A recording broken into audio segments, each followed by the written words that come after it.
Ils sont 60 dans un espace très grand et paradoxalement, ils étudient le tout petit. Passionnés, amateurs, professionnels, tous sont ici au domaine de Massembre pendant toute la semaine. Un alignement insolite de fanats de microscopie. Le but de l'opération, c'est d'étudier la structure des plantes au microscope. Et pour ça, il faut arriver à faire des coupes les plus minces possibles, de manière à ce qu'on puisse les mettre ensuite, après les avoir colorées chimiquement, les mettre sur le microscope et pouvoir étudier la structure de tout ce qui compose la tige. Alors le vert, c'est le bois et le rose, c'est de la cellulose. Le végétal n'est pas le seul monde à explorer. Il existe aussi les minéraux, le règne animal et bien sûr les champignons. Logique, l'organisation est signée par des mycologues. Notre association, c'est vrai, est une association mycologique, mais mon but est d'ouvrir l'esprit des gens et de sortir simplement de la microscopie des champignons. Parce qu'à côté de ça, il y a énormément de choses intéressantes à observer.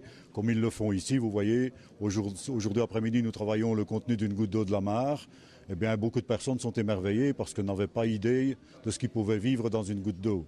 Que peut-on trouver justement dans une goutte d'eau ?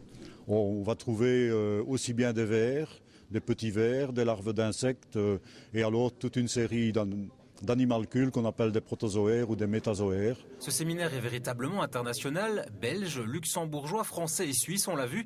Parmi les participants, on a même retrouvé un rochefortois. Je suis donc ici pour une formation en microscopie générale.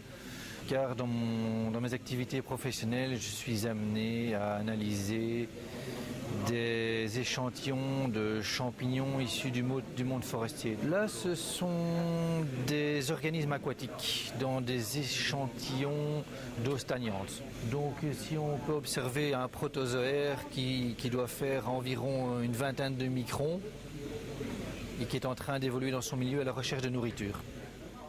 Je crois qu'il faut être passionné pour passer une journée complète devant un microscope alors qu'il fait si beau dehors.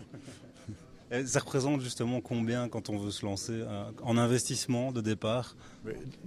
Nous avons la chance maintenant de vivre à une époque où le matériel microscopique est devenu très accessible.